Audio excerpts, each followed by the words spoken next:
Welcome to The Critical Path, Project Management and Leadership in Complex Environments, the podcast where we explore how leadership and project management come together to deliver complex projects when failure simply isn't an option.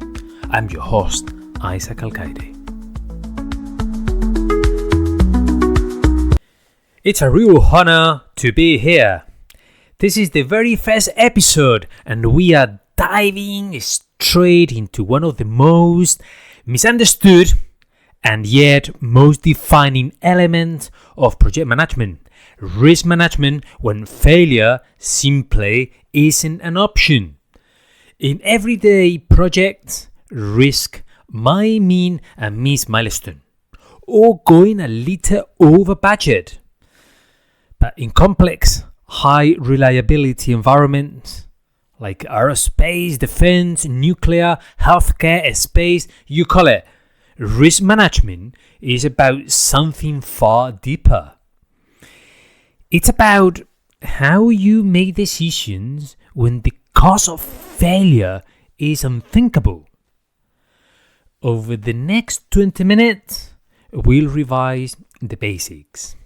Then we'll unpack what risk really means in critical systems, how traditional tools often fall short, and how leadership culture can either expose risk early or hide it until it's too late. Let's get into it. The basics. By the Association for Project Management, risk is defined as the potential of an action or event to impact on the achievement of objectives. If the effect is negative, we call it a threat. If the effect is positive, we call it opportunity. A risk event is defined as an uncertain event or set of circumstances that would, if it occurred, have an effect on the achievement of one or more objectives.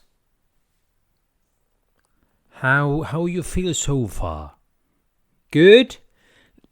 What do you think about risk management?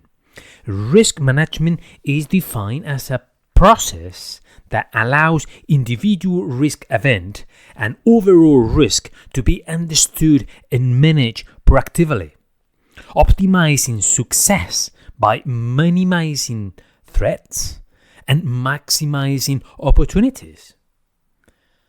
So, risk management plan is defined as a document defining how risk management is to be implemented in the context of the particular project concerned. Risk management process is composed of the following three phases. Initiation. You start with the risk management plan by making sure it is understood and endorsed by all the project stakeholders. Identification of risks.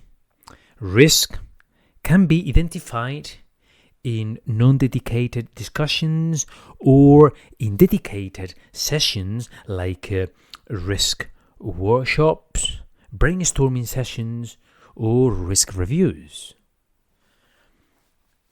Assessment of risks. Here we assess risk events to gain an understanding of their individual significance and their combined impact on objectives. Qualitative assessments, like probability and impact assessment, is a very popular way to get this done. There's some others like the failure mode and effect analysis, the FMEA. Quantitative assessment, decision trees, the PERT analysis. I'm going to jump now, basically to clarify the risk. Why do we do risk management? Obviously, risk management comes with some benefits for the project, for the organization, and I want to list them. Yes? Serious threats can be predicted before they happened. Contingency plans can be created in advance. The process creates clearly defined ownership for risks to ensure they are monitored. It helps a no surprises environment. Well, that's the basics. And I think everyone understand those. But now we are going to get into more details. Let's redefine risk in a critical environment. First, let's redefine what we actually mean by risk. In critical programs, risk isn't just a line in a register. It's a living, breathing part of the system. We talk a lot about likelihood and impact, but when failure can cause loss of life, mission failure, or national consequences, impact dominates. Yeah, I want to remark that, yes, impact dominates. A 1 in 1,000 event may still demand enormous mitigation because the outcome is catastrophic. So the question becomes, what level of uncertainty can we truly live with? And that is a very good question, isn't it? This is where risk appetite matters. Risk appetite is defined as the tendency of an individual or group to take a risk in a given situation. In critical systems, it must be explicit, quantified, and owned, not assumed. That clearly allows team to act with decision, instead of either over engineering or ignoring the unknowns. Real maturity isn't about avoiding risk.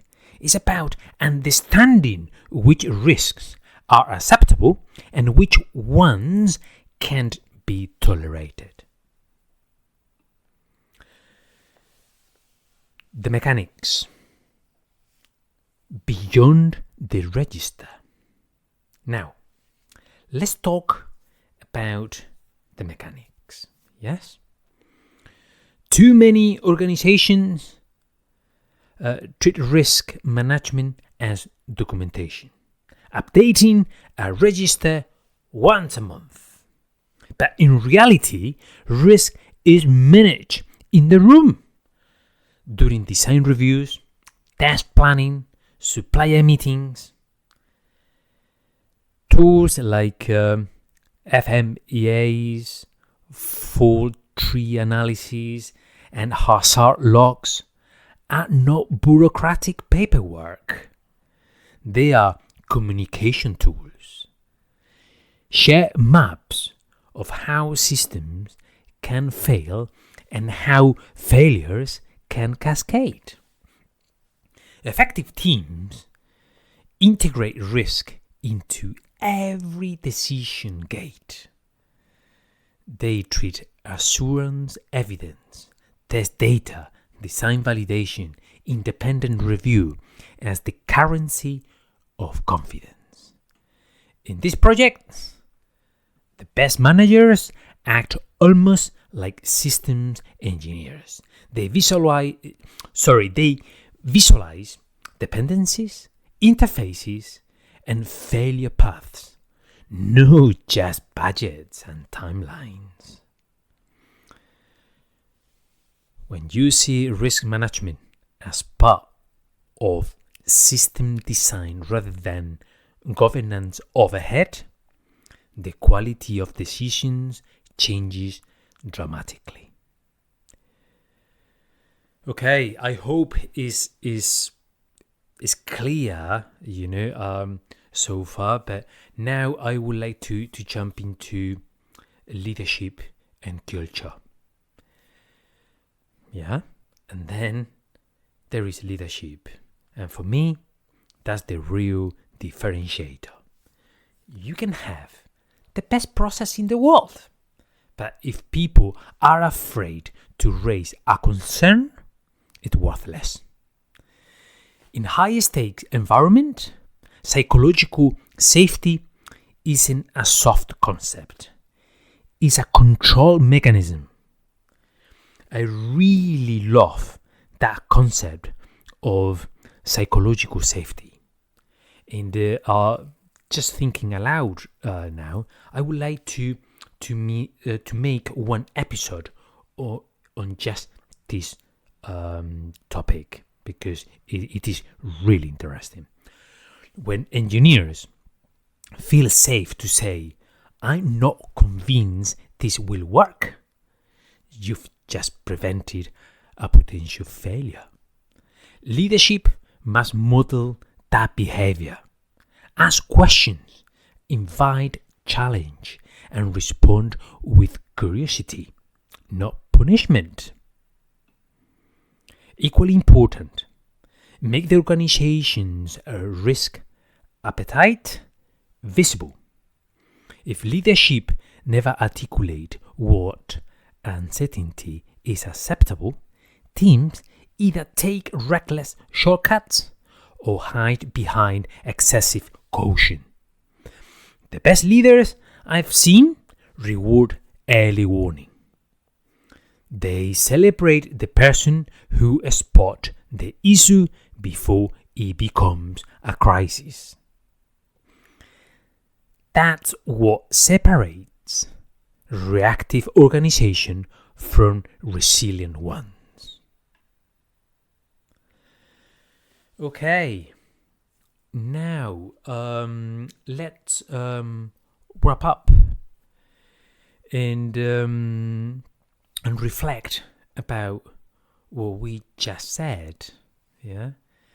First, risk management is not paperwork. It's culture, conversation, and awareness. Second, transparency beats perfection. Admitting uncertainty early is far safer than pretending it's under control. And third, leadership defines the tone. If you want proactive risk management, you must build an environment where people are not punished for telling the truth. As you return to your own projects, ask yourself, do we really know our top 5 risks? And are they visible at the right level? Are we rewarding those who surface issues early? And remember, let's do our actions. Yeah, not just our documents. Reflect our stated risk appetite. Thank you for listening The Critical Path. In our next episode, we'll explore how governance can either enable innovation or quietly kill it. Thanks for listening to The Critical Path, project management and leadership in complex environments. If you enjoyed this episode, please follow or rate the the show on Spotify and share it with colleagues who work where reliability matters most. See you on the next episode